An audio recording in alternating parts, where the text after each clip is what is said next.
Mari jemaat kita bersama-sama mempersiapkan hati, pikiran, dan diri kita untuk datang beribadah kepada Tuhan.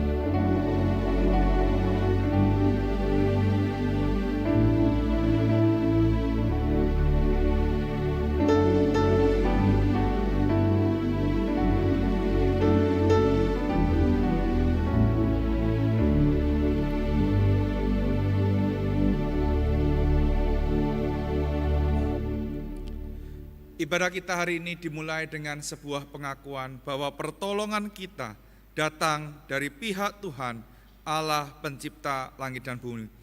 Allah yang tidak pernah meninggalkan umat pilihannya dan karya ciptaannya. Turunlah atas saudara sekalian anugerah dan damai sejahtera dari Allah Bapa dan Tuhan kita Yesus Kristus. Amin.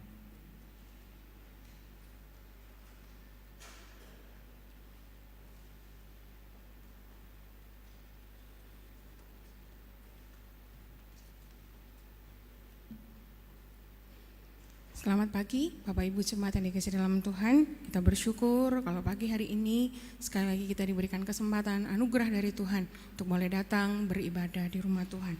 Sebelum kita mulai ibadah kita pagi hari ini, kita akan bersama membaca bacaan pertanggapan. Saya akan membaca bagian yang P, jemaat sekalian membaca yang J, kemudian P dan J kita membaca bersama-sama. Nyanyikanlah nyanyian baru bagi Tuhan, dan pujilah Dia dari ujung bumi. Baiklah laut bergemuruh serta segala isinya dan pulau-pulau dengan segala penduduknya. Angkatlah tanganmu ke tempat kudus dan pujilah Tuhan. Bersama-sama, demikianlah aku mau memuji Engkau seumur hidupku dan menaikkan tanganku demi nama-Mu. Bapak Ibu, kita akan menaikkan satu pujian. Kita mau katakan bahwa kita sungguh rindu untuk selalu dekat dengan Tuhan, karena dalam hadirat-Nya ada damai sejahtera, sukacita, dan pengharapan dalam kehidupan kita. Lebih dari segalanya, aku berharap padamu.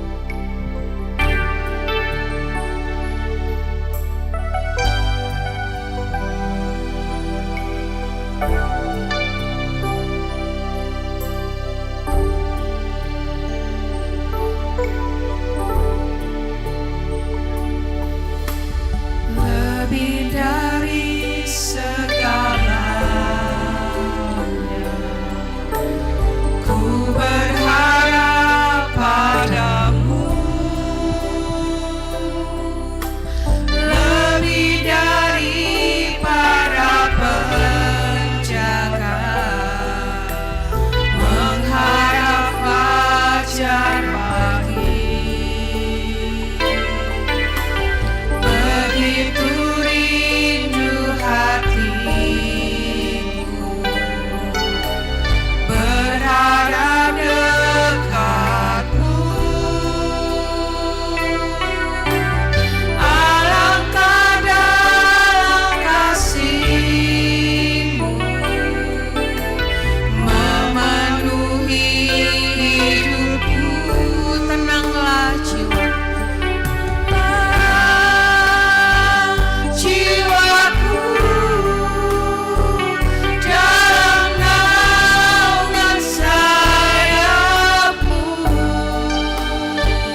Tuhan, lebih dari segalanya.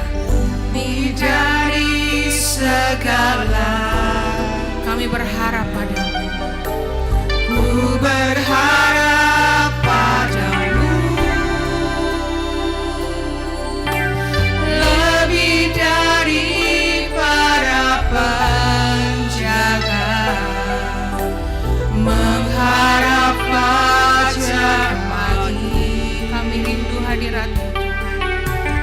Begitu rindu hatiku berada dekatmu. Alangkah dalam kasih-Mu memenuhi hidupku. Katakan bersama, tenanglah jiwaku. Jiwaku dalam naungan sayap-Mu, menembus awan kelabu, pandang kemuliaan-Mu selalu. Ku rindu dekat dalam hati-Mu, mengikuti rencana-Mu. Yesus Tuhan Rajaku. Sekali katakan, tenanglah. Tenanglah jiwaku dalam naungan sayap-Mu, menembus awan kelabu, pandang kemuliaan-Mu selalu. Ku rindu dekat dalam hati-Mu, mengikuti rencana-Mu. Yesus Tuhan Rajaku, Mengikuti rencana-Mu. mengikuti rencana-Mu. Yesus Tuhan Rajaku. Mari Bapak Ibu kita satu dalam doa. Jiwa kami selalu tenang ketika kami berada dekat dengan Tuhan. Kami sungguh rindu bisa menikmati hadirat Tuhan di sepanjang umur kami. Terima kasih ya Tuhan, kalau pagi hari ini kami boleh hadir bersama di rumah Tuhan untuk kami beribadah. Semua hanya kasih dan anugerah Tuhan bagi setiap kami. Terima kasih ya Tuhan untuk pemeliharaan Tuhan atas hidup kami. Terima kasih di sepanjang hidup kami, di sepanjang minggu ini. Kami terus merasakan betapa Tuhan begitu baik mengasihi kami.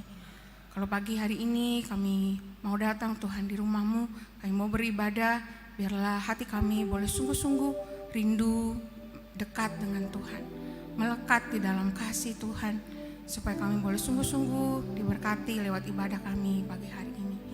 Kami menyerahkan Tuhan untuk sidang jemaat Tuhan yang mungkin belum sampai di tempat ini. Biarlah tangan kasih pemeliharaan Tuhan menyertai mereka boleh tiba di tempat ini bersama-sama dengan kami beribadah. Kami juga menyerahkan untuk sidang jemaat Tuhan yang beribadah secara online dari rumah masing-masing. Kami percaya sukacita dan damai sejahtera Tuhan juga sama dirasakan seperti kami di tempat ini. Terima kasih ya Tuhan, kami menyerahkan ibadah kami dari awal sampai akhir. Dan kami juga akan bersama-sama menikmati perjamuan kudus.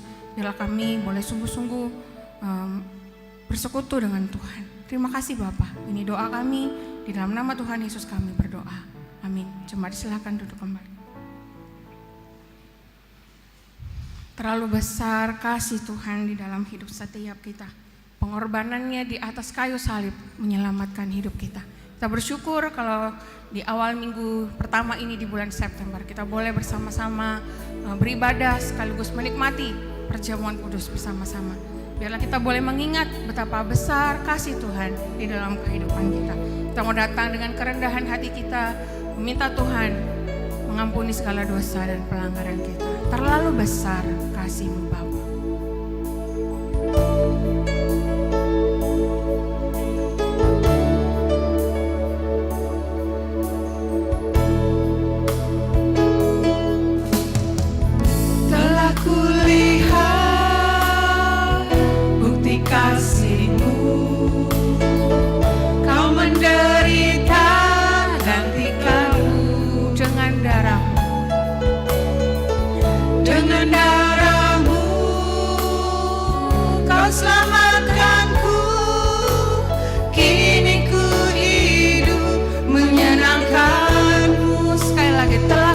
Bukti kasih-Mu, telah kulihat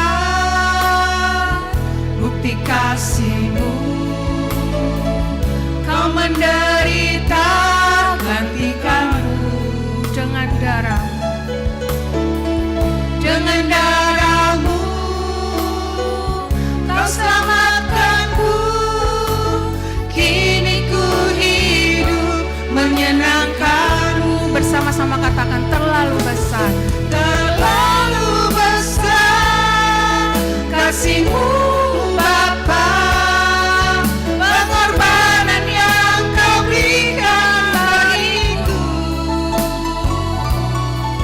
Terlalu mahal darah-Mu Yesus, tercurah untuk menebus hidupku. Terlalu besar kasih-Mu Bapa. Terlalu besar kasih-Mu Bapa, pengorbanan yang Kau berikan bagiku. Terlalu mahal darah-Mu Yesus, tercurah untuk menebus hidupku. Tercurah untuk menebus. Tercurah untuk menebus hidupku.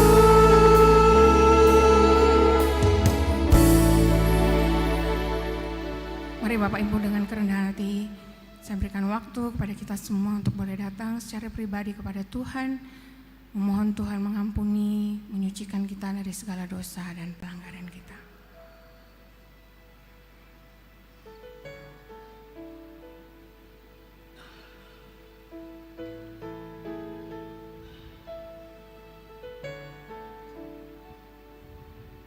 Terima kasih ya Tuhan. Begitu besar kasih Tuhan dalam kehidupan kami. Kami sungguh tidak bisa membalasnya dengan hidup kami, dengan perbuatan baik kami. Karena hanya oleh anugerah dan kasih Tuhan dalam hidup kami, itulah yang menyelamatkan kami. Kami manusia yang berdosa, yang sesungguhnya tidak layak menerima kasih dan anugerah Tuhan. Tapi karena kasih-Mu terlalu besar dalam hidup kami, Kau rela mati di atas kayu salib, menyelamatkan hidup kami. Oleh karena itu ya Tuhan, kami datang dengan kerendahan hati kami, memohon Tuhan yang mengampuni segala dosa dan kesalahan kami. Kuduskan dan layakkan kami untuk datang beribadah kepada Tuhan. Biarlah hidup kami, hidup yang sudah Tuhan tebus dengan darah yang mahal itu, kami boleh memakainya untuk memuliakan Tuhan, menghasilkan buah yang boleh dirasakan oleh orang-orang di sekitar kami. Terlebih lagi kami boleh hidup seturut kehendak Tuhan di dalam hidup kami. Terima kasih ya Tuhan, terima kasih. Biarlah ketika kami boleh bersama-sama mengikuti perjamuan kudus hari ini, kami sungguh boleh merasakan persekutuan dengan Tuhan. Kami boleh mengingat kembali kasih Tuhan yang besar yang sudah menyelamatkan hidup kami. Terima kasih ya Tuhan, ini doa kami. Di dalam nama Tuhan Yesus kami berdoa dan bersyukur. Amin. Saya mengundang jemaat sekalian untuk bisa bangkit berdiri. Kita bersama-sama mengikrarkan pengakuan iman kita pengakuan iman Rasul yang berbunyi demikian.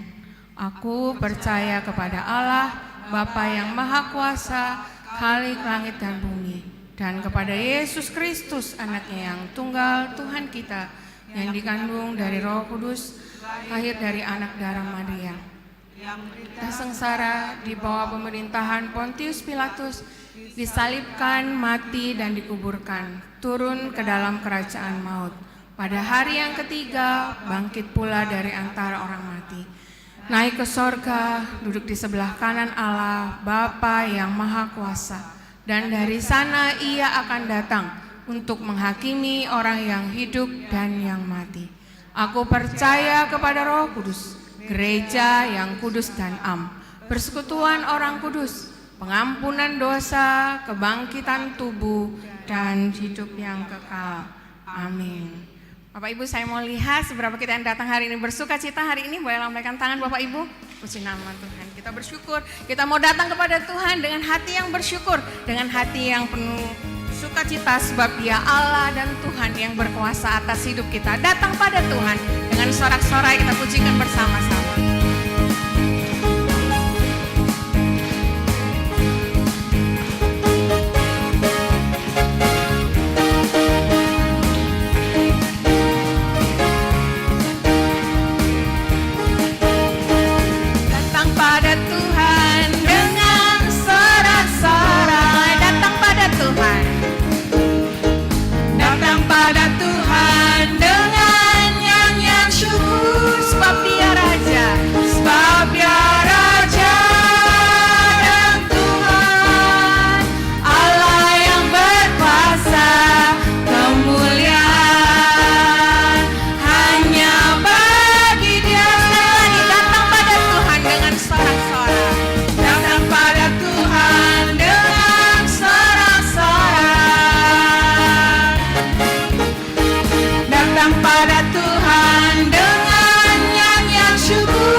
Bersama-sama, sebab apa? Dia Raja dan Tuhan, Allah yang berkuasa, kemuliaan hanya bagi Dia. Kami mau beri syukur kami. Ku mau beri korban syukur padanya setiap waktu. Ku mau memuji Tuhan selalu seumur hidupku.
sendiri, katakan Allah kita Allah yang berkuasa.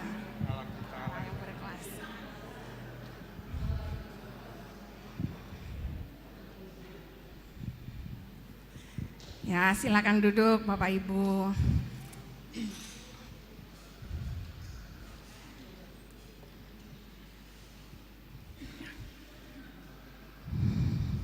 Bagai tanah liat di tangan pencunan, demikianlah hidup kita di dalam tangan Tuhan.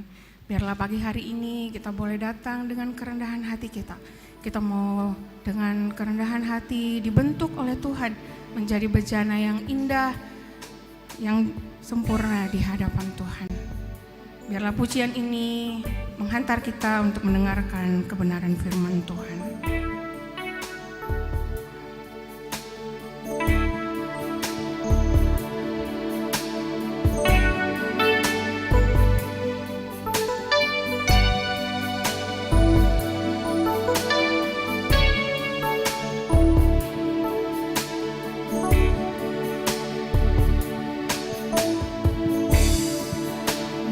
Bagai tanah liat dalam tanganmu, kau jadikan bejana yang indah.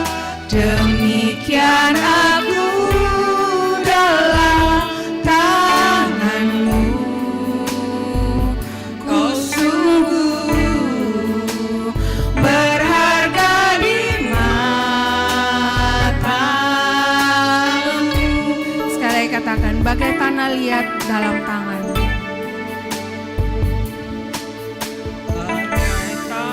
Bagai tanah liat dalam tanganmu, kau jadikan bejana yang indah.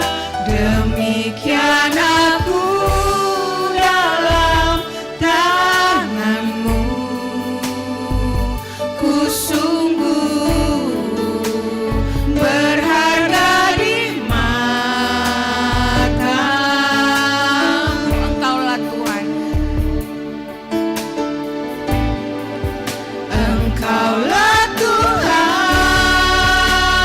Kaulah penjunan, Kau memilihku dan membentukku, Kau buatku hidup di hadapanmu, untuk nyatakan kemuliaan-Mu. Engkaulah Tuhan, Engkaulah Tuhan, Kaulah penjunan, Kau memilihku dan membentukku, Kau buatku hidup di hadapanmu, untuk nyatakan kemuliaan-Mu. Engkaulah Tuhan, Engkaulah Tuhan, Kaulah penjunan, Kau memilihku dan membentukku, Kau buatku hidup di hadapanmu, untuk nyatakan kemuliaan-Mu. Untuk nyatakan kemuliaan-Mu. Waktu selanjutnya saya persilakan kepada Pendeta Chandra.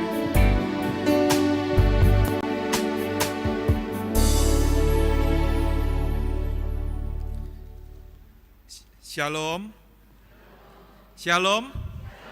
Kita bersyukur hari ini kita boleh bersama-sama beribadah. Bapak Ibu, tidak terasa bulan ini bulan apa? Sebentar lagi apa? Ya Oktober dulu toh, kok langsung Desember. Ya, hari ini kita masuki bulan September, terus Oktober, November, dan Desember. Tidak terasa kita akan 4 bulan lagi ya, kita akan menutup tahun 2023 dan akan memasuki tahun 2024. Coba menoleh ke belakang perjalanan hidupnya ketika memasuki tahun 2023 ini, kita ditakut-takuti dengan analisis-analisis begitu ya. Tetapi kita bersyukur bukan karena kita hebat, bukan karena analisisnya tidak tepat, tetapi karena Tuhan yang senantiasa menjaga dan memelihara. Ada banyak cara yang Tuhan nyatakan dalam kehidupan kita, sehingga kita boleh ada sebagaimana kita ada, itu karena kemurahan Tuhan. Oleh karena itu, mari kita mendasarkan ya hidup kita kepada kebenaran firman Tuhan, kita menjalankan panggilan hidup kita sesuai dengan firman Tuhan, dan mari kita bersama-sama mohon pertolongan dari Tuhan terlebih dahulu sebelum kita membaca dan merenungkan firman ini. Mari kita berdoa.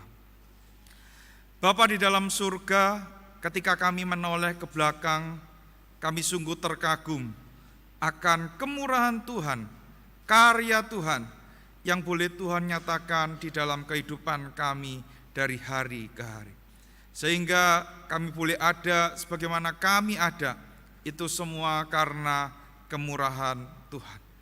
Hari ini ya Tuhan, hidup yang dipenuhi dengan kemurahan itu kami mau serahkan ke dalam tangan Tuhan. Sekali lagi kami mau serahkan diri kami untuk dibentuk oleh kebenaran firman-Mu, supaya ketika kami menjalankan hidup yang masih Tuhan percayakan, kami tidak menjalankannya dengan sembarangan, kami tidak menjalankannya dengan ceroboh, tetapi kami mau hidup kami senantiasa sesuai dengan firman-Mu.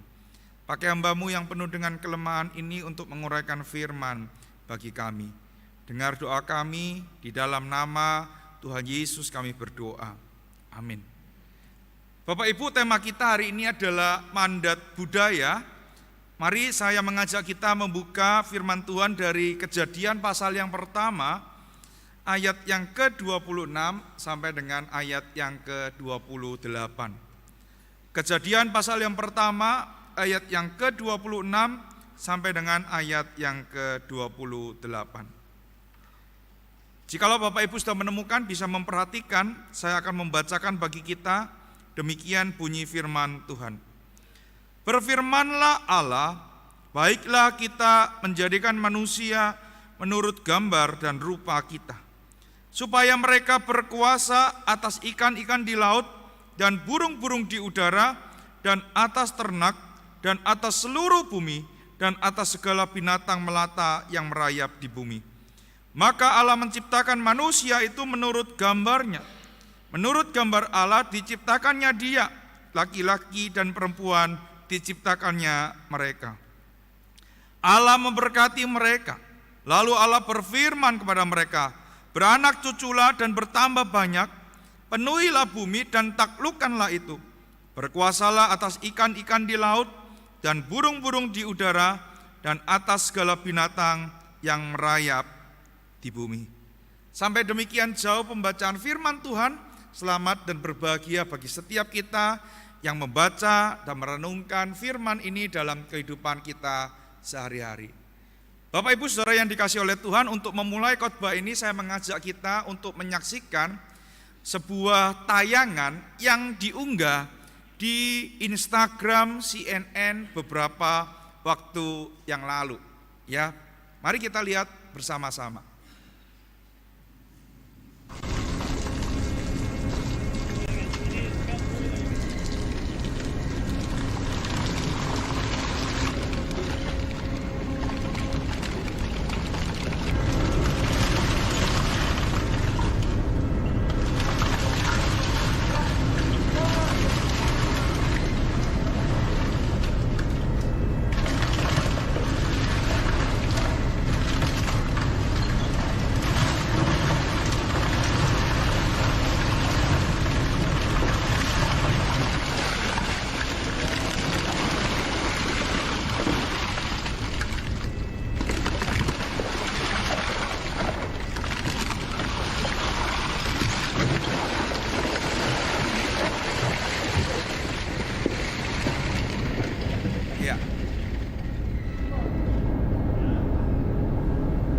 Ya, ini ya. Jadi Bapak Ibu, ini adalah sebuah video singkat ya, atau kalau boleh dikatakan itu video short yang menggambarkan bahwa ada sebuah lembaga nirlaba yang membersihkan laut dari sampah-sampah plastik yang ternyata itu ada di laut. Dari satu kali penangkapan itu Bapak Ibu, ada sekitar 11.353 kilo sampah yang diangkut dari laut. Bapak Ibu, kita melihat betapa tercemarnya bumi kita. Dan mungkin itu ada botol bekas minuman kita yang mungkin diangkut di sampah itu. Bisa jadi kita minum di Indonesia dan ditemukan di samudra-samudra yang lain Bapak Ibu. Dalam sebuah film dokumenter yang dibuat oleh Netflix Bapak Ibu, judulnya adalah Plastic Island. Bapak Ibu yang punya Netflix bisa nonton film itu. Ada seorang peneliti ingin melihat apakah memang benar kondisi laut kita tercemar dan kondisi biota laut itu tercemar Bapak Ibu. Akhirnya dia mancing ikan, dia makan ikannya Bapak Ibu ya.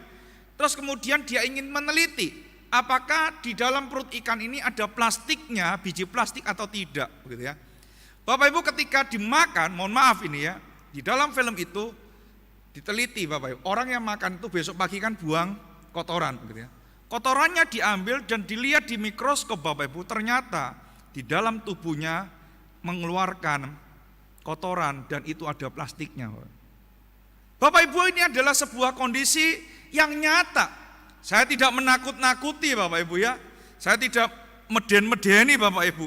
Tapi ini adalah the real condition of our world. Ini adalah kondisi yang real dari dunia kita. Ini adalah gambaran lingkungan kita saat ini. Belum lagi ditambah dengan pemanasan global. Ya. Dan kita tahu Surabaya akhir-akhir ini panasnya itu sampai kentang-kentang. Katanya itu adalah hot potato, Bapak Ibu. Bapak Ibu yang dikasih oleh Tuhan, bumi dan segala isinya itu diciptakan oleh Tuhan. Dan untuk itulah kita dipanggil bersama-sama tinggal di dalam bumi ini Bapak Ibu. Kita seharusnya apa? Menjaga, merawat, bahkan memelihara. Pertanyaannya, apa yang terjadi dengan lingkungan ini dan apa peranan kita ketika kita melihat kenyataan ini? Ataukah cuma nanti ada yang mengembangkannya Pak, biarin aja cuek begitu kan?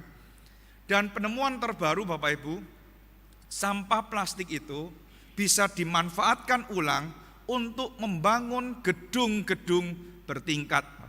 Jadi ke depan Bapak Ibu ya, kita tidak akan bangun lagi pakai semen, pakai batu bata, tetapi dengan limbah-limbah plastik itu diolah supaya apa? Supaya sampah ini juga bisa dimanfaatkan. Bukan cuma plastik Bapak Ibu, pakaian ini loh, limbah kain bekas ini. Seringkali kan kita tidak senang baju dibuang begitu kan. Terus kemudian baju ini menjadi limbah sampah bagi lingkungan dan dunia di sekitar kita Bapak Ibu. Lalu pertanyaan yang kedua yang mungkin kita perlu pikirkan adalah bumi dan segala isinya ini tanggung jawab siapa? Kalau kita menjadi orang humanis mengatakan, oh ya kita memikirkan nasib dari anak cucu kita, maka kita menjaganya demi anak cucu kita. Tidak salah Bapak Ibu berpikiran seperti itu. Tetapi lebih penting kita melihat bagian kita berpikir secara teologis bahwa ketika kita diminta untuk tinggal di dalam bumi ini, ditempatkan untuk tinggal di dalam bumi ini, maka kita dipercayakan untuk menjaga, merawat, memelihara bumi ini dengan segala isinya. Dan inilah yang dikenal dengan mandat budaya Bapak Ibu. Oleh karena itu Bapak Ibu, kita akan melihat beberapa hal di dalam bagian ini. Bapak Ibu yang harus kita sadari pertama kali ketika kita berbicara mengenai mandat budaya, maka mandat budaya itu diberikan oleh Allah hanya kepada manusia. Jadi Bapak Ibu, mandat budaya itu diberikan oleh Allah hanya kepada manusia dan bukan ciptaan Tuhan yang lain Bapak Ibu. Bapak Ibu, kita sadar bahwa kita ini ada karena kita diciptakan. Kita ini bukan pencipta, keberadaan kita memiliki sebuah titik permulaan, dan itu adalah kita diciptakan oleh Allah. Kalau kita melihat bagian Kejadian pasal yang pertama ini Bapak Ibu, maka kita mendapati bahwa semua ciptaan Tuhan yang lain diciptakan berdasarkan jenisnya. Tetapi kita tidak diciptakan oleh Allah demikian. Kita diciptakan oleh Allah berbeda dengan ciptaan Tuhan yang lainnya. Apa yang menjadi pembeda Bapak Ibu? Dikatakan di dalam bagian kita bahwa Allah menciptakan kita menurut gambar dan rupa Allah. Bapak Ibu yang dikasih oleh Tuhan, apa artinya diciptakan menurut gambar dan rupa Allah? Kata gambar berasal dari kata Ibrani selem, dan kata rupa berasal dari kata Ibrani demut, Bapak Ibu. Kata ini memang memiliki kemiripan arti, Bapak Ibu. Tetapi ternyata di dalam penggunaannya ada beberapa bagian yang berbeda. Di dalam Perjanjian Lama kata gambar itu digunakan Bapak Ibu 10 kali, itu dapat diartikan secara fisik. Jadi kita itu diciptakan sesuai dengan fisik dari Allah. Itu pemahamannya Bapak Ibu. Tapi kita tahu natur Allah itu adalah roh Bapak Ibu ya. Dan Allah di dalam Alkitab menggunakan bahasa-bahasa antropomorfis, bahasa-bahasa untuk supaya manusia bisa mengerti begitu ya. Misalnya, apakah Allah punya telinga? Enggak Bapak Ibu. Tetapi dikatakan telinga Allah tidak kurang tajam untuk mendengar ya. Apakah Allah punya tangan? Tidak. Tetapi Allah mengakomodasi pemikiran manusia supaya manusia bisa memahami tentang Allah. Lalu yang kedua Bapak Ibu, 2 kali, tadi 10 kali, yang kedua 2 kali kemunculannya membandingkan manusia dengan bayangan, dan 5 kali kemunculannya menunjukkan keberadaan manusia sebagai gambar Allah. Lalu kata rupa ini Bapak Ibu bisa dipahami sebagai sebuah bentuk sketsa atau model, gambar atau pahatan yang dibuat oleh seorang seniman atau sesuatu yang menyerupai sesuatu yang lain. Dan kata rupa ini Bapak Ibu muncul di dalam beberapa kali penglihatan Yeskiel yang ingin mengatakan bahwa serupa itulah pribadi yang dilihat oleh Yeskiel. Nah, gampangnya itu begini Bapak Ibu ya. Kita tahu dewa dan dewi itu ya tidak mempunyai wujud. Naturnya adalah roh. Lalu di dalam dunia timur dekat kuno, bagaimana dewa dan dewi ini bisa menyatakan eksistensinya? Yaitu menyatakan diri melalui patung raja yang ada pada waktu itu. Oleh karena itu Bapak Ibu, pemahaman dunia timur dekat kuno ya, mereka itu mengatakan bahwa raja itu adalah titisan dari dewa dan dewi, betul ya? Kan kita enggak asing, makanya raja ini adalah putra dari dewa ini begitu ya. Karena itu adalah konsep ya, gambar dan rupa yang diturunkan di dalam dunia timur dekat kuno pada waktu itu. Jadi Bapak Ibu, keberadaan manusia sebagai gambar dan rupa Allah seharusnya apa Bapak Ibu? Mewakili Allah, merefleksikan Allah, dan meresponi Allah berkaitan dengan tugas dan tanggung jawab yang Allah berikan. Manusia bukan Allah, secara kualitas dia berbeda dengan Allah, tetapi seharusnya keberadaan kita mewakili Allah. Ketika orang melihat kita, orang melihat Allah. Saya tidak tahu Bapak Ibu pernah terima video-video singkat yang beredar di grup WhatsApp enggak ya? Orang sekarang itu Bapak Ibu kena senggol sedikit sudah bacok, begitu kan? Senggol bacok. Dari mana? Ada kejadian di Pakuwon Mall Bapak Ibu ya. Orang itu dorong stroller gitu ya. Terus strollernya nyangkut. Gegeran. Sampai dilerai oleh satpam, gitu. Terus ada di sebuah rumah makan di daerah Surabaya Barat begitu ya. Makan naik gegeran Bapak Ibu, sampai peso-pesoan. Bukan tusuk-tusukan peso, meso Bapak Ibu ya kan. Sampai meso, terus diusir oleh satpamnya, mohon maaf ya, supaya tidak mengganggu ketenangan, bisa selesaikan di luar. Ya. Bahkan yang terbaru saya dikirimin ya. Ada di depan Swike Gris itu Bapak Ibu, gegeran. Di depan sateku. Apa sateku babi ini kurang enak tak ya? Kok sampai gegeran itu ya? Pertanyaannya Bapak, kalau itu orang Kristen yang bertengkar, malu enggak? Apa meneh lek nganggo kalung salib Bapak Ibu. Coba saya pakai baju kolar begini di depan sateku gegeran. Iki lemakku, dudu iki lemakku ngono ya. Kira-kira isin enggak di viral no ya. Sing katek sing nyuting jemaate dhewe meneh ya. Boksuku gegeran di depan sateku. Isin enggak Bang? Dengan demikian orang dapat melihat Allah dalam diri saya atau tidak? Enggak. Kehadiran kita seharusnya mewakili keberadaan Allah. Di dalam doa Bapa kami dikatakan, datanglah kerajaanmu di bumi seperti di surga. Seharusnya kehadiran kita menghadirkan shalom, damai sejahtera. Jangan sampai kehadiran kita orang ngomong teko meneh. Ya. Lek ana wong iku dunia iki rasae gak damai. Coba lek dia menghilang dari planet ini atau dia dibuang di planet Pluto. Ya, yang sekarang sudah enggak ada. Dunia ini jauh lebih tenang. Apakah kehadiran kita dirasakan atau dipahami oleh orang sekitar seperti demikian Bapak Ibu? Kita seharusnya mewakili Allah, menyatakan kebenaran, menyatakan kasih, menyatakan keadilan.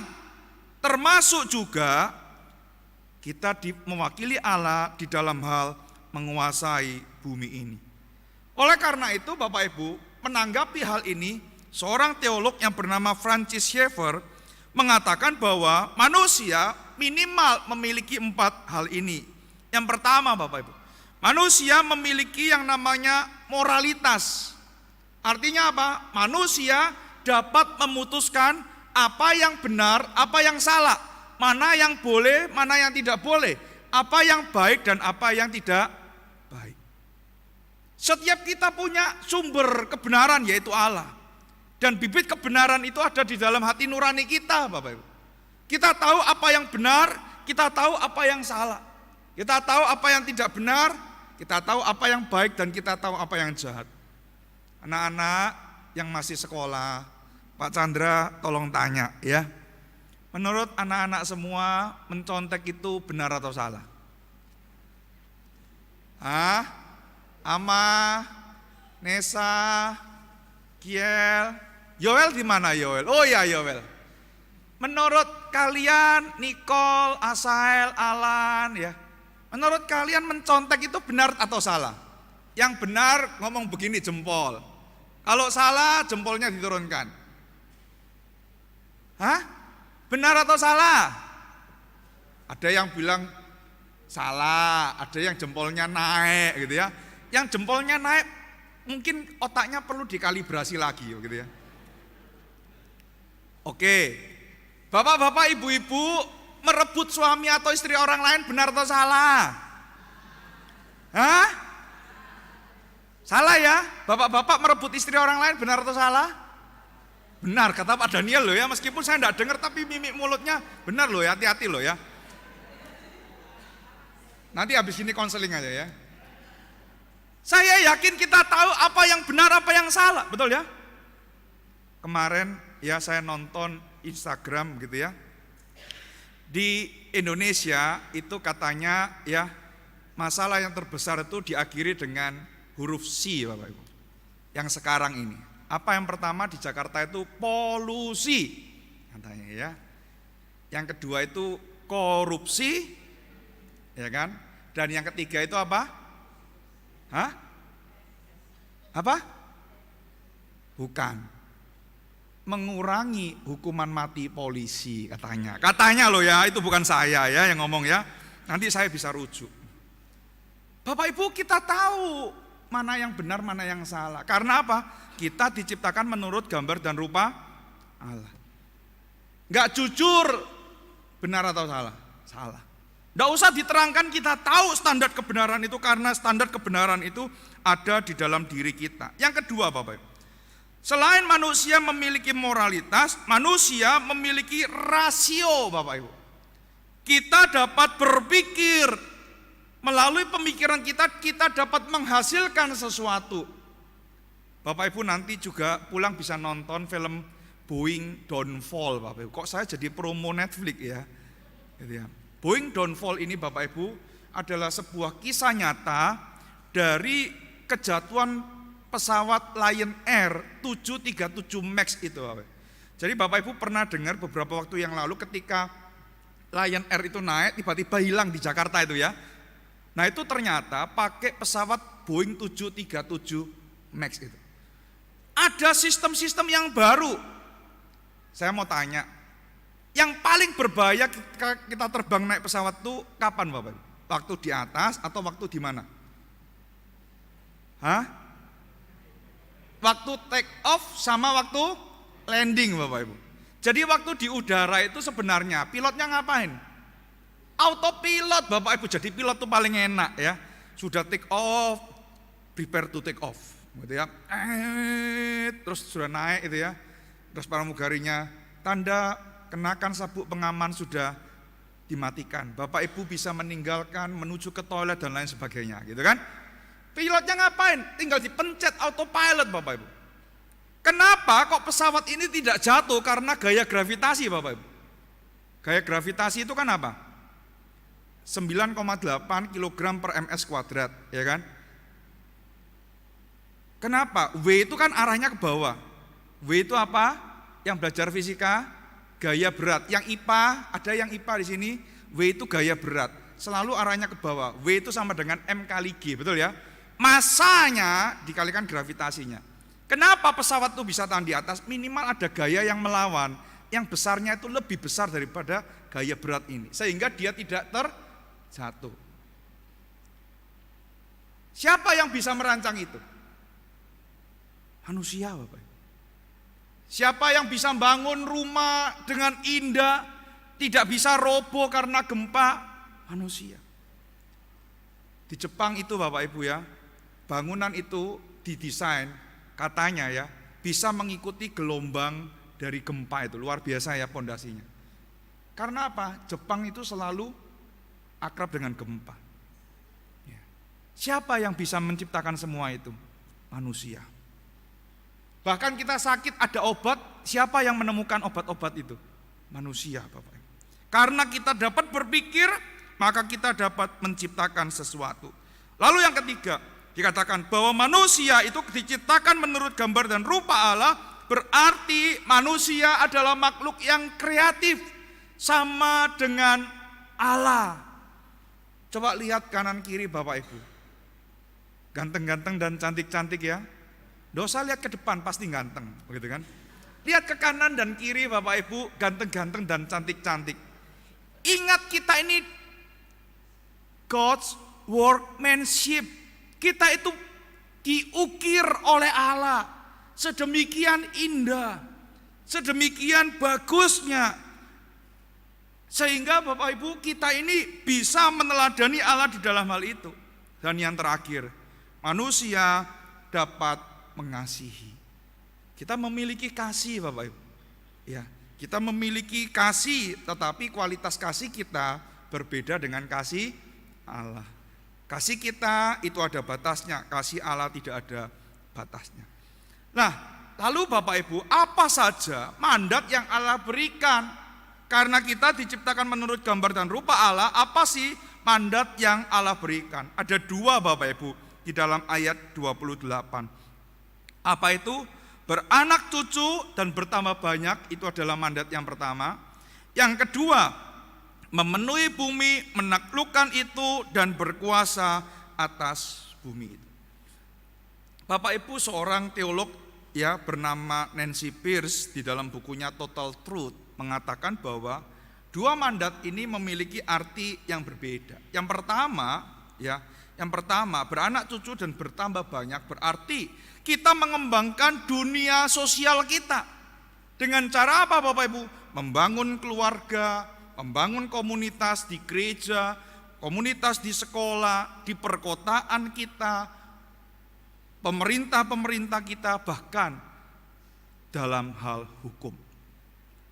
Selain itu Bapak Ibu, memenuhi bumi dan menaklukkan serta berkuasa berarti kita memanfaatkan dunia alami ini dengan cara apa?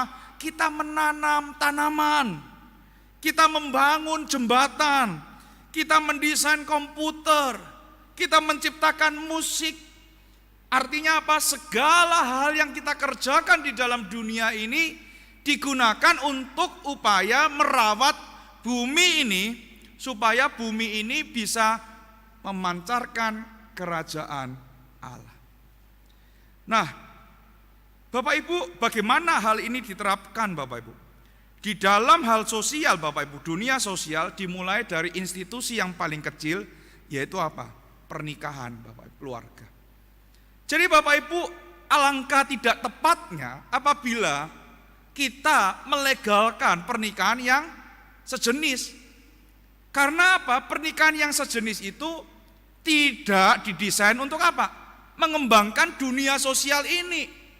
Tapi Pak, kita kan bisa punya anak angkat, begitu kan?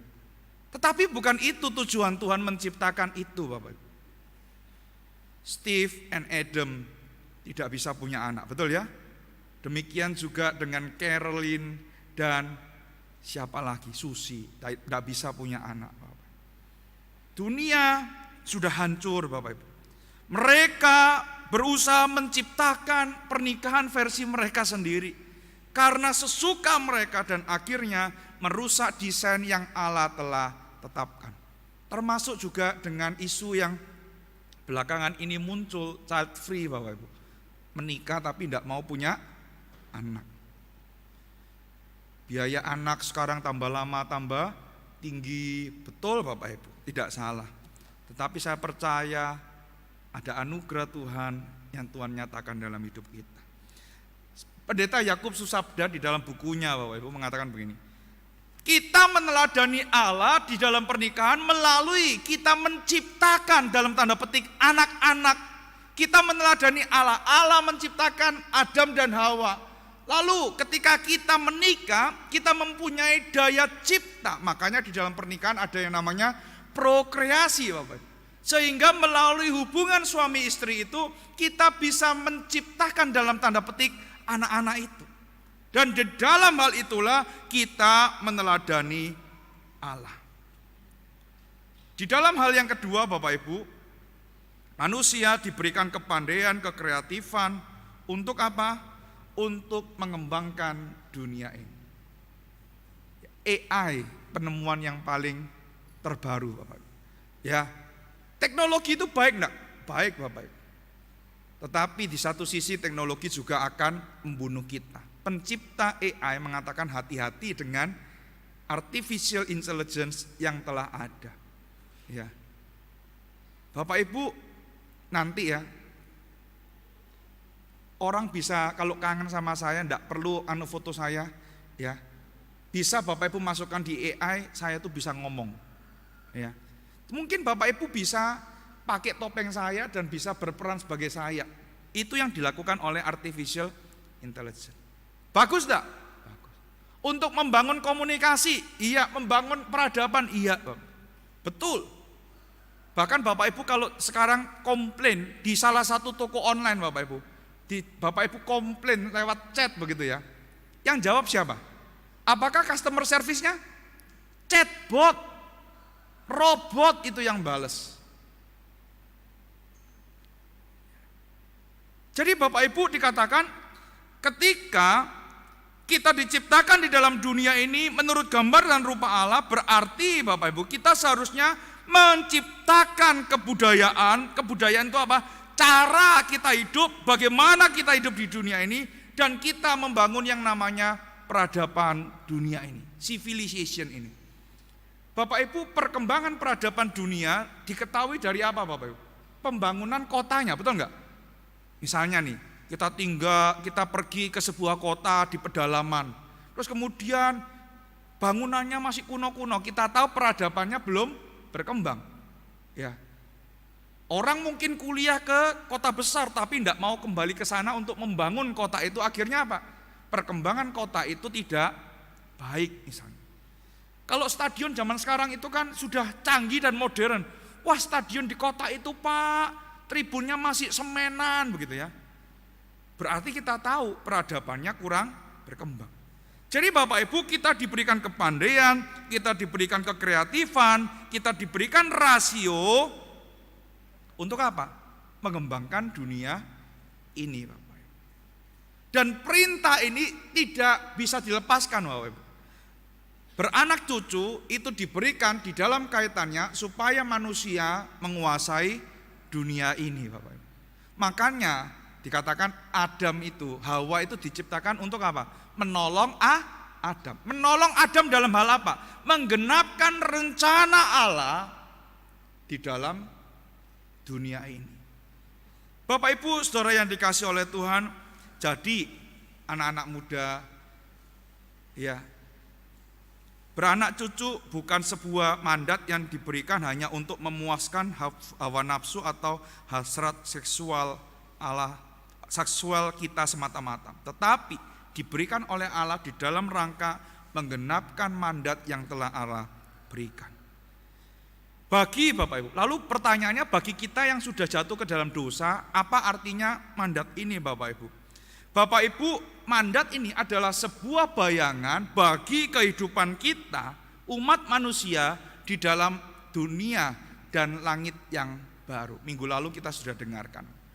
Saya percaya Bapak Ibu bahwa secara teologis langit dan bumi yang ada saat ini tidak akan dihancurkan, tetapi akan diperbarui oleh Allah. Dari mana saya tahu itu Bapak? Yang pertama, kita tahu bahwa setelah Tuhan menciptakan dunia dan segala isinya, dikatakan apa?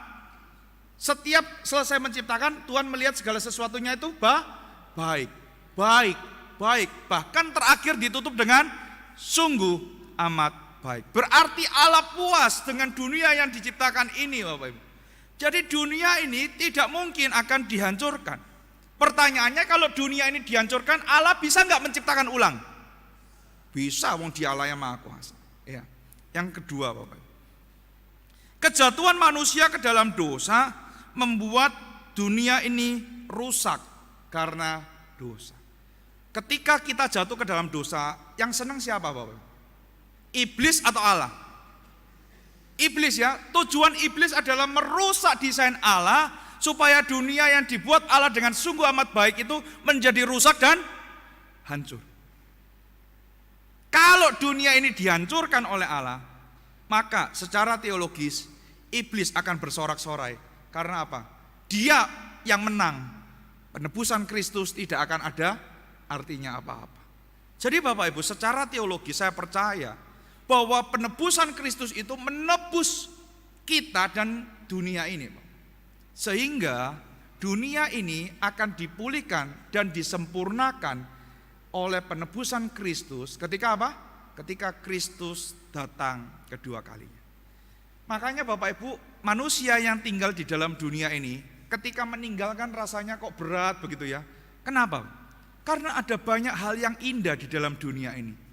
Dan percayalah, kita nanti akan tinggal di dalam bumi yang sama, tetapi kualitasnya sudah berbeda. Kita juga akan bekerja di dalam bumi yang sama. Jadi Bapak Ibu, sebagai manusia yang sudah jatuh ke dalam dosa, kita diminta untuk terus mengembangkan dunia ini, mengembangkan bumi ini, karena bumi ini adalah sebagai bayangan kehidupan kita di dalam langit dan bumi yang baru.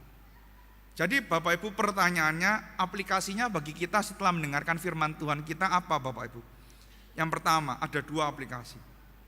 Mari kita terus mengembangkan diri kita sesuai dengan beban dan panggilan yang Tuhan telah titipkan.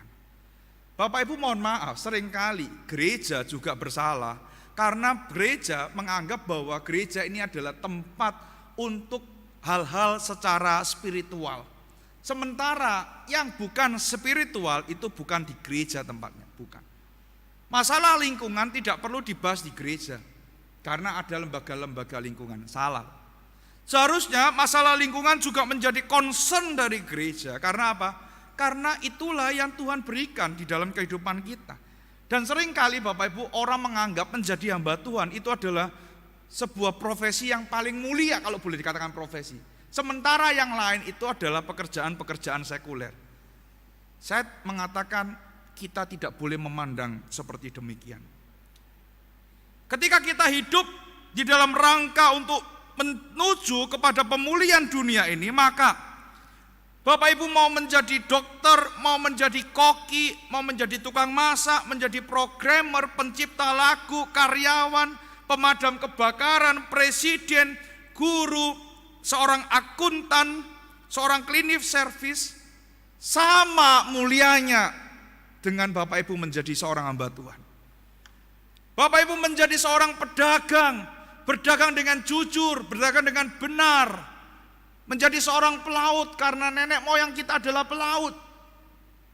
Bapak Ibu, panggilan Bapak Ibu itu sama mulianya dengan panggilan saya. Karena Tuhan tidak pernah membedakan mana pekerjaan yang sekuler, mana pekerjaan yang duniawi ataupun rohani. Tidak ada Bapak Ibu. Bapak Ibu menjadi guru les, mulia enggak? Mulia. Menjadi guru sempoa, mulia enggak? Menjadi guru karate, mulia enggak? Menjadi ibu rumah tangga, mulia enggak? Mulia. Kerjakan itu di dalam rangka pemenuhan rencana Allah di dalam kehidupan kita. Oleh karena itu sebagai seorang mahasiswa, kembangkanlah dirimu. Dengan cara apa? Belajar yang rajin. Wah, belajar meneh Pak Chandra itu ya. Kalau engkau mau berkembang, satu-satunya cara itu adalah kita belajar. Kalau bisa kuasai skill-skill, kemampuan-kemampuan. Saya selalu ngomong sama mahasiswa saya begini. Petra kemarin memwisuda kurang lebih 1.200 mahasiswa Bapak Ibu ya. Itu 1 tahun di Petra saja. Terus belum nanti di universitas yang lain, WK, WM gitu kan. Nah kalau kita enggak punya soft skill apa-apa, hard skill apa-apa, perusahaan mau lirik kita untuk apa? Enggak ada, betul ya? Saya ngomong sama mahasiswa saya kalau bisa belajar bahasa Mandarin. Apa om? Ake orang-orang Tionghoa yang belum mengenal Tuhan, betul ya? Supaya bisa ngomong dengan mereka. Oh Pak Chandra lulusan mana? Saat lulusannya ake enggak? Wake. Saat tahun kemarin wisuda itu satu angkatan 40 orang Bapak. Nah kalau saya hamba Tuhan, mek lulusan saat biasa toh, enggak ono bedanya dengan yang lain. Apa gunanya saya? Betul enggak? Oleh karena itu belajar itu menjadi sesuatu yang penting di dalam rangka mengembangkan diri kita. Bukan supaya kita dapat cuan, bukan. Tapi untuk menggenapkan rencana Allah yang telah diberikan dalam kehidupan kita. Bagi kita yang sudah bekerja, bekerjalah dengan benar. Kalau Bapak Ibu buka catering, Bapak Ibu menjahit, lakukanlah dengan benar.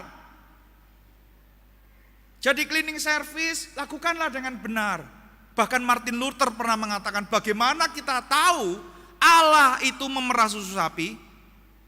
Kita tahu Allah memerah susu sapi melalui orang yang bekerja sebagai pemerah susu sapi. Jadi pemerah susu sapi berharga enggak? Berharga. Jadi petani berharga enggak? Berharga. Ngomong-ngomong Bapak Ibu, generasi milenial enggak mau sing ada jadi petani Bapak Ibu. Itu sudah diungkapkan oleh Bapak Erick Thohir. Soalnya apa? Jadi petani gono untungi, ya ta? Untungi mek siti. Bapak Ibu kalau semua dilihat dari perspektif ekonomi, maka dunia dan isinya ini akan hancur. Tetapi coba kita lihat, tidak meninggalkan perspektif ekonomi, tetapi dilihat dari perspektif teologis dan ekonomi, maka kita akan mendapatkan bahwa semua profesi yang kita tekuni ini digunakan dalam rangka untuk kemuliaan nama Tuhan. Mengembangkan dunia ini sebagai bayangan untuk kita hidup di langit dan bumi yang baru. Yang kedua, yang terakhir. Jadikanlah profesimu sebagai agen transformasi budaya, Bapak Ibu. Dunia ini sudah hancur. Loh, si A melakukan korupsi. Gak apa-apa Pak, karena orang banyak melakukan korupsi, aku ikut melakukan korupsi. Salah. Kenapa? Karena kita dipanggil oleh Kristus untuk mentransformasi, to transform the world, mentransformasi dunia ini.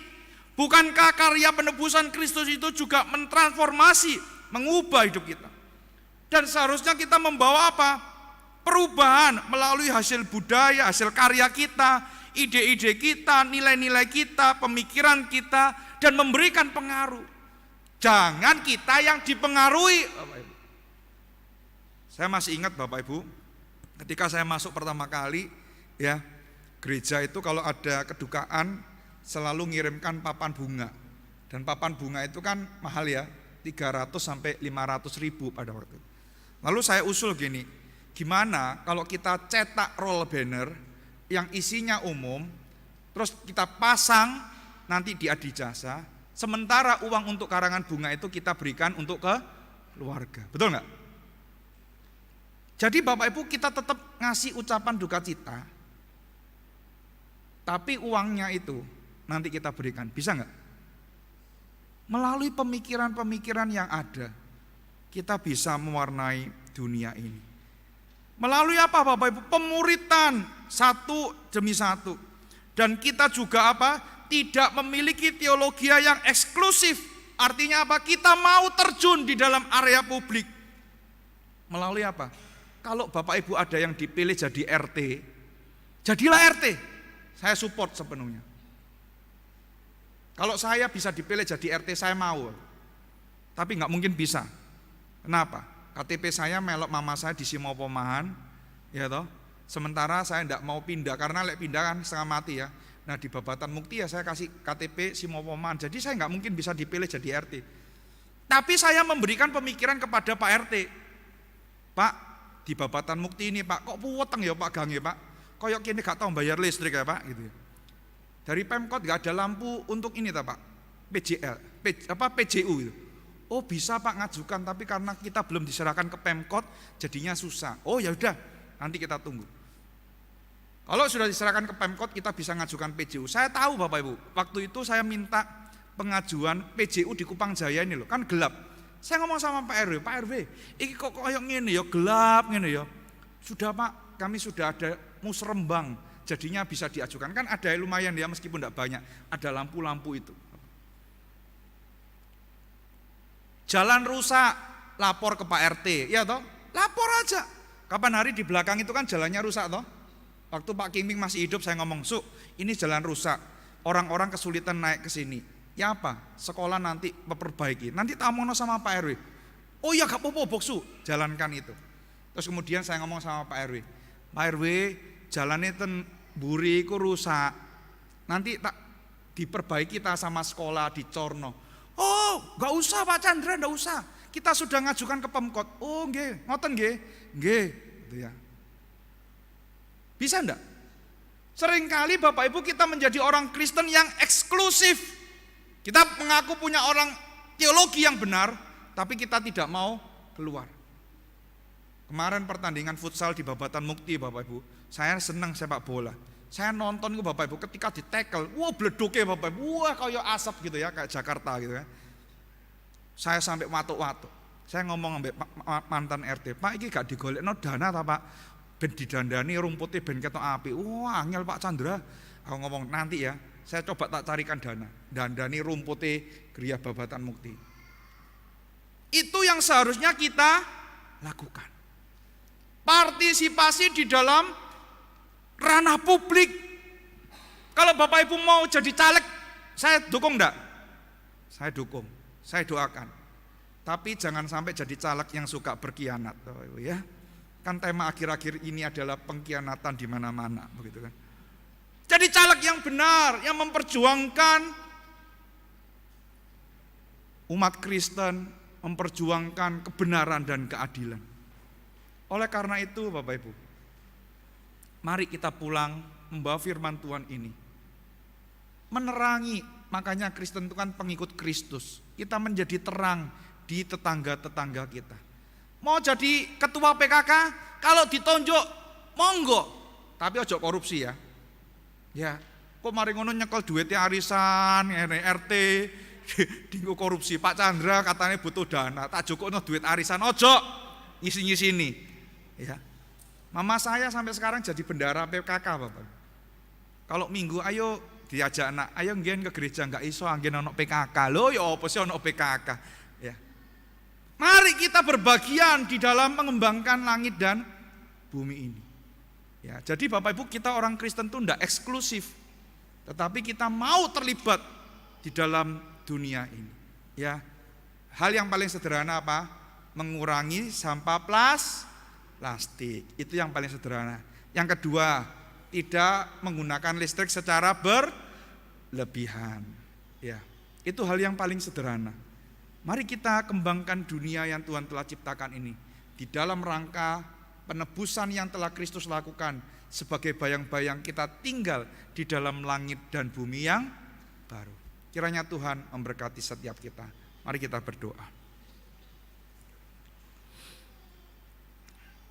Bapa di dalam surga, kami sungguh bersyukur. Sekali lagi kami diingatkan oleh Tuhan melalui firman-Mu bahwa kami dipanggil untuk menjalankan mandat yang telah Tuhan titipkan di dalam kehidupan kami.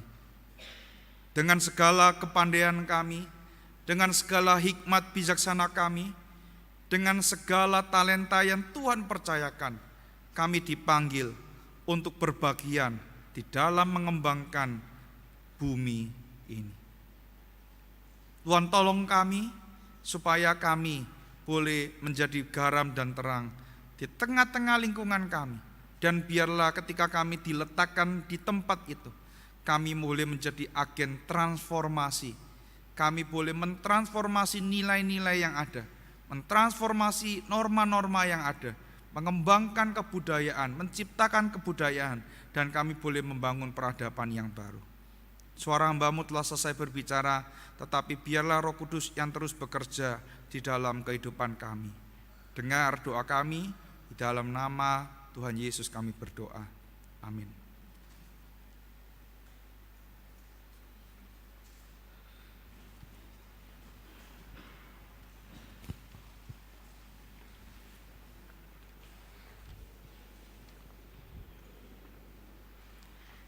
Kita bersyukur untuk firman Tuhan dan untuk perjamuan kudus yang sudah kita nikmati bersama hari ini. Biarlah firman Tuhan dan perjamuan kudus boleh menjadi berkat bagi setiap kita. Kita akan bersama membaca NCC sebelum kita menjalankan persembahan.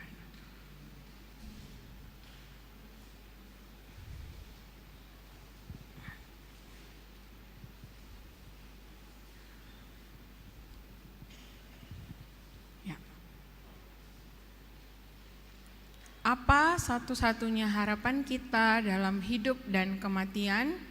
Bahwa kita bukanlah pemilik diri kita sendiri, tetapi tubuh dan jiwa baik dalam hidup atau mati adalah milik Allah dan milik penyelamat kita, Yesus Kristus.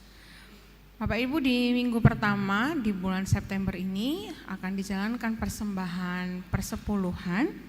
Jadi Bapak Ibu yang sudah mempersiapkannya bisa maju ke depan untuk membawanya ke dalam kotak yang sudah disediakan. Kita akan menaikkan satu pujian nanti ketika versi yang pertama kita akan menyanyi bersama. Kemudian Bapak Ibu yang sudah mempersiapkan persembahan persepuluhan bisa maju ke depan untuk membawanya ke dalam kotak persembahan. Kemudian petugas persembahan bisa menjalankan pelayanannya di persembahan rutin. Mari kita naikkan pujian ini, kita mau nyatakan ku mau selalu bersyukur.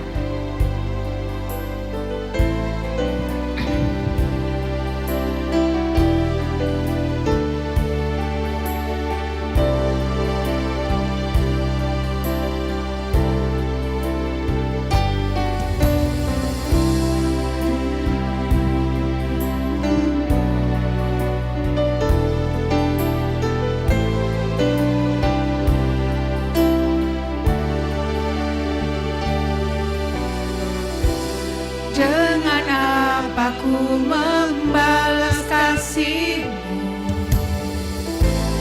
yang ku terima dari-Mu. Dengan apa ku membalas cinta-Mu? Oh Yesusku, ku mau selalu bersyukur,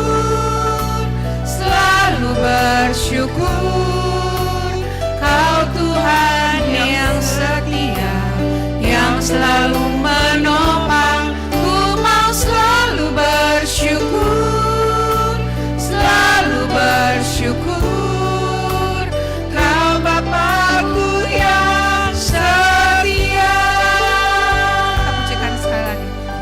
apa aku membalas kasih?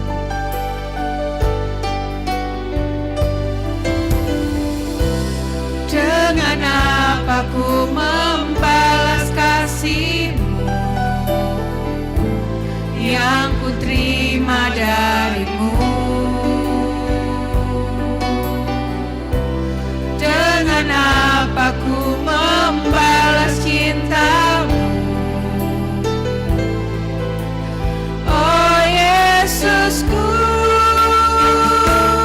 ku mau selalu bersyukur, selalu bersyukur.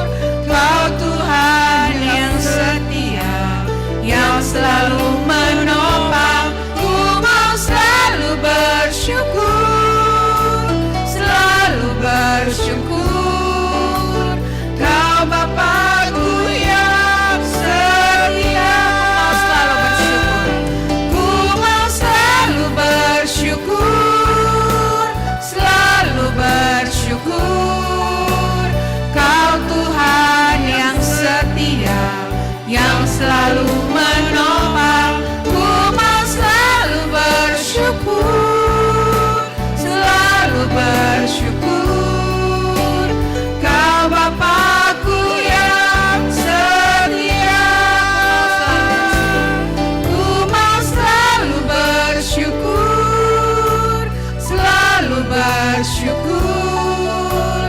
Kau Tuhan yang setia, yang selalu menopang. Ku mau selalu bersyukur, selalu bersyukur. Kau Bapa-Ku yang setia. Silakan bangkit berdiri. Ku mau selalu bersyukur, selalu bersyukur. Kau Tuhan yang setia, yang selalu menopang. Ku mau selalu bersyukur, selalu bersyukur. Kau Bapa-Ku yang setia. Kau Bapa-Ku yang setia. Kau Bapa-Ku yang setia.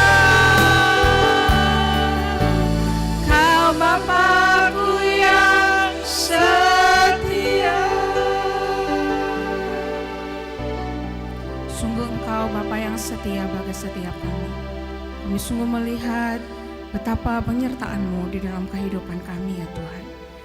Pagi hari ini dengan rasa ucapan syukur kami datang membawa persembahan kami ke hadapan Tuhan.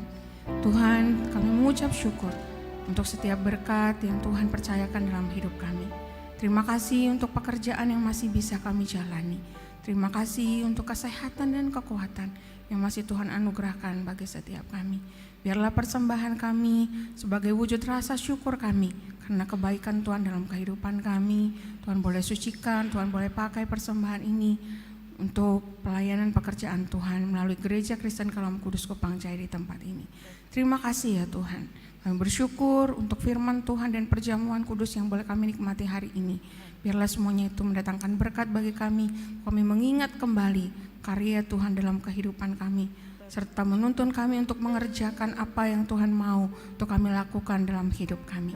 Terima kasih untuk hamba-Mu Pendeta Chandra yang sudah memimpin kami, menyampaikan kebenaran firman Tuhan buat setiap kami. Kiranya Engkau terus memperlengkapi hamba-Mu, memakai hamba-Mu dalam pekerjaan pelayanan di tempat ini. Terima kasih ya Tuhan. Kami berdoa untuk bangsa dan negara kami Indonesia dan kota kami Surabaya. Menjelang masa-masa pemilu ini kami sungguh mohon kiranya Tuhan beranugerah bagi bangsa kami. Karuniakanlah keamanan bagi bangsa kami sehingga masa-masa kampanye ini boleh berlangsung dengan aman dan lancar. Sehingga kemudian nanti terpilih pemimpin-pemimpin bangsa Indonesia ini yang sungguh mengerjakan segala sesuatunya untuk kepentingan rakyat. Kami berdoa untuk jemaat Tuhan di tempat ini yang saat ini hadir beribadah bersama-sama maupun mereka dalam rumah mereka masing-masing. Kami terus berdoa ya Tuhan melewati setiap pergumulan dalam kehidupan kami. Ajar kami untuk senantiasa bersandar kepada Tuhan, Kiranya Tuhan yang terus memegang kuat tangan kami, sebab kami tidak sanggup berjalan sendiri.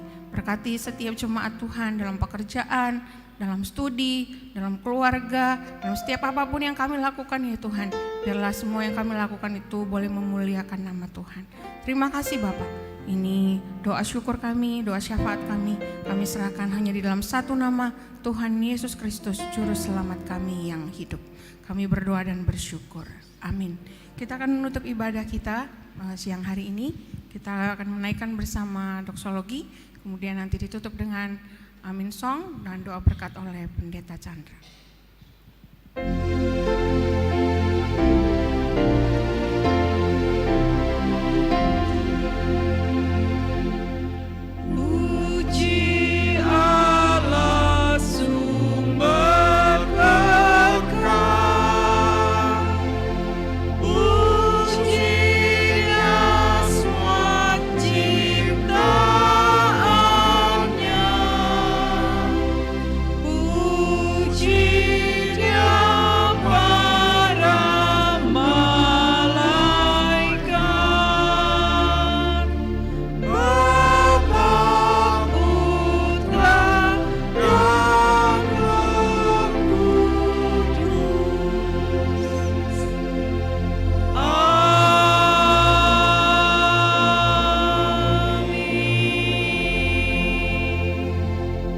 Saudara-saudara yang dikasihi dan mengasihi Tuhan, mari kita undur dari tempat ibadah ini.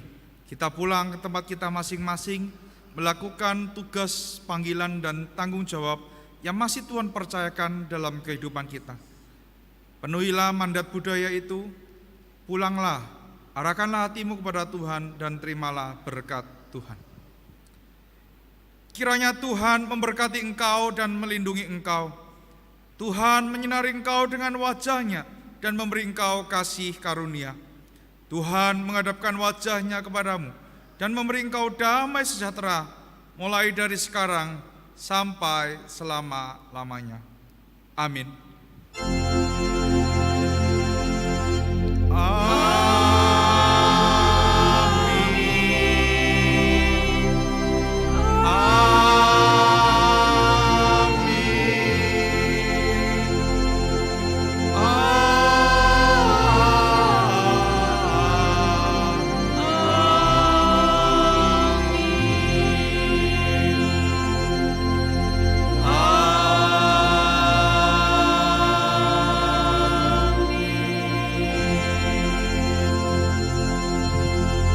Silakan duduk, silakan mengambil saat teduh dan mohon kesediaannya tunggu sebentar untuk mendengarkan beberapa warta gereja.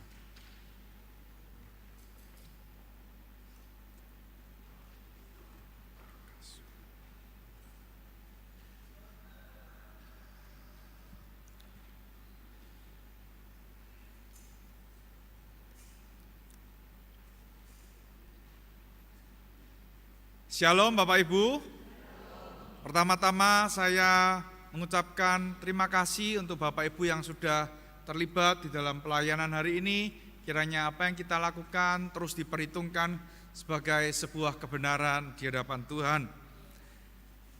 Bapak Ibu mengingatkan minggu depan kita tetap ada ibadah. Minggu depan firman Tuhan akan dilayani oleh Pendeta Emil dari GKT Citra Raya. Ya, Bapak Ibu bisa mempersiapkan diri.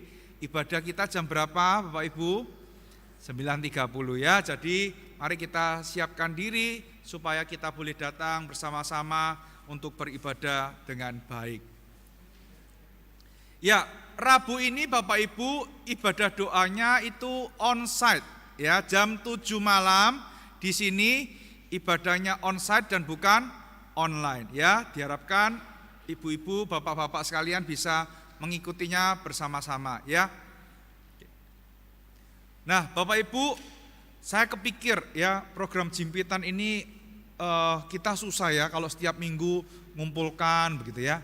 Nah, saya nanti akan sampaikan kita diberikan celengan masing-masing.